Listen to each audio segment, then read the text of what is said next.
நினப்பு பொழப்ப கெடுக்குமாம் அப்படின்னு ஒரு பழமொழி சொல்லுகிறது உண்டு.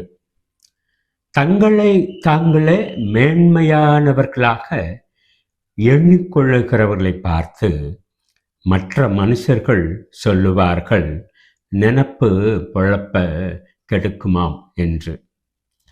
இதே காரியத்தை இந்த அருமையான அர்த்தமுடைய வார்த்தைகளை பரிசுத்த வேதாகமத்தில் பார்க்க முடியும்.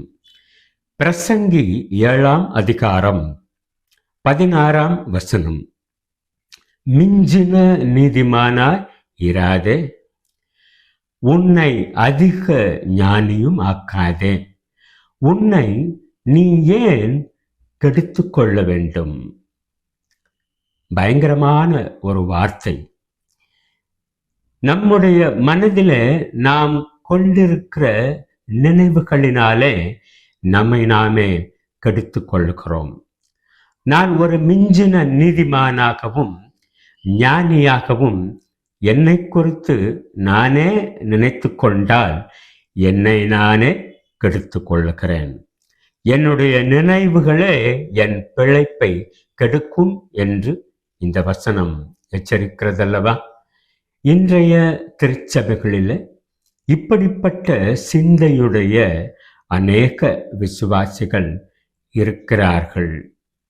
இந்த திருச்சபையில கர்த்தருடைய வசனங்களை உபதேசம் பண்ணுகிறதற்கும் ஆராதனையை தலைமையேற்று நடத்துகிறதற்கும் அப்பத்தையும் பாத்திரத்தையும் எடுத்து கொடுக்கிறதற்கும் நான் ஒருவனே தகுதியுடையவன் என்று நினைக்கக்கூடிய பரிசுத்தவான்கள், முற்றிலும் தேறினவர்கள் சபைகளில் இருக்கத்தான் செய்கிறார்கள். அப்படிப்பட்டவர்களுக்காக இந்த செய்தியை நான் பதிவு செய்யவில்லை.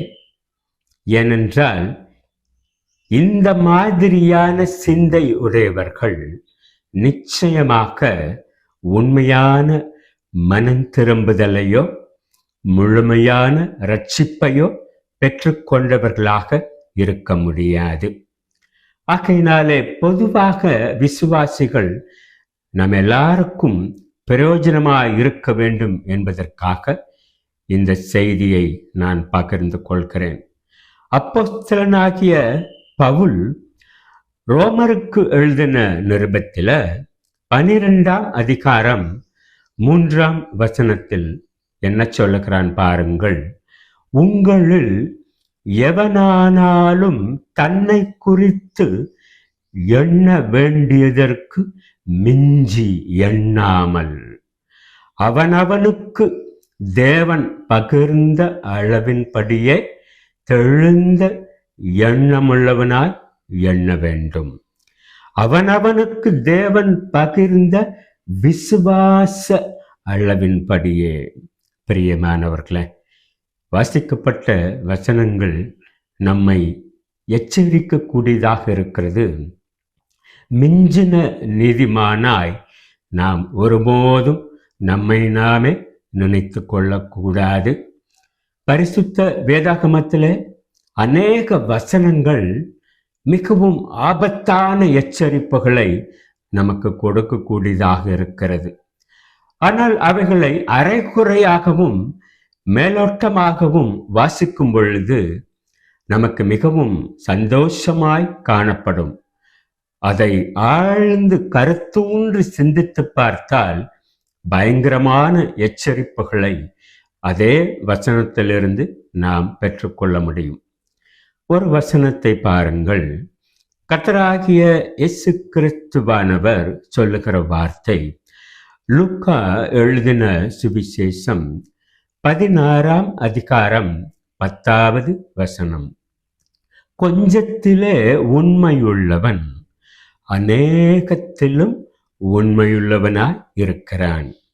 இந்த வசனத்தின் முற்பகுதியை வாசித்த உடனேயே நமக்கு ஒரு மற்றற்ற மகிழ்ச்சி மனதிலே ஏற்படுகிறது. ஆண்டவரே, நான் கொஞ்சத்திலே மாத்திரமல்ல அநேகத்திலும் நான் உண்மையுள்ளவனாய் இருக்கிறேன் என்று நம்மை நாமே பெருமை பாராட்டுகிறவர்களாய் அந்த வசனத்தை மூடி வைத்து விடுவோம். பிரியமானவர்களே, ஆபத்தான காரியம்.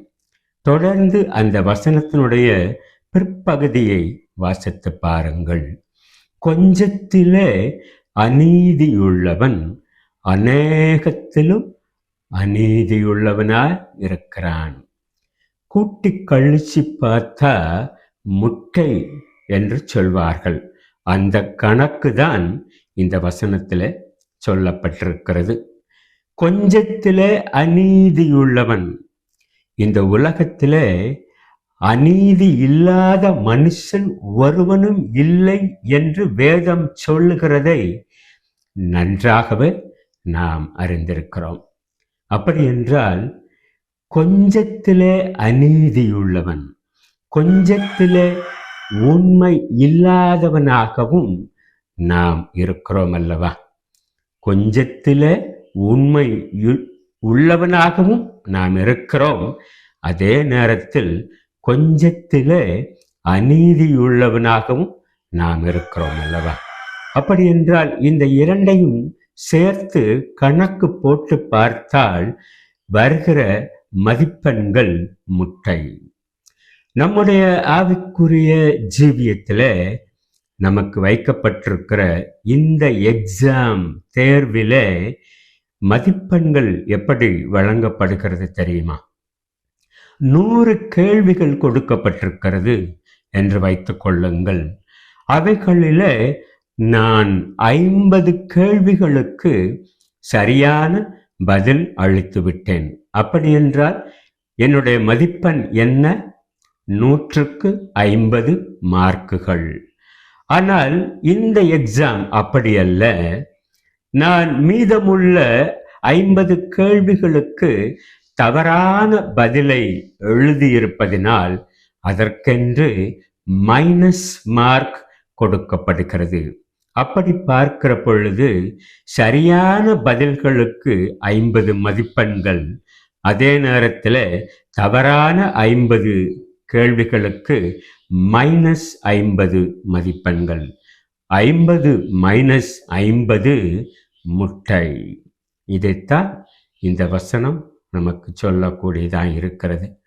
ஆகையினாலே கர்த்தராகிய தேவன் இந்த வசனங்களை சும்மா எழுதி வைக்கவில்லை. நம்மை குறித்து நாம் அதிகமாய் மேன்மை பாராட்டுகிற பொழுது லூக்கா 16ஆம் அதிகாரம் 10ஆம் வசனத்தில் நாம் வாசித்த அந்த வசனத்தை நம்முடைய மனக்கண்களுக்கு முன்பதாக கொண்டு வந்து நிறுத்தி, நீங்களும் நானும் ஒன்றும் இல்லை, 0 முட்டை என்பதை அறிந்து கொள்ள கடமைப்பட்டிருக்கிறோம்.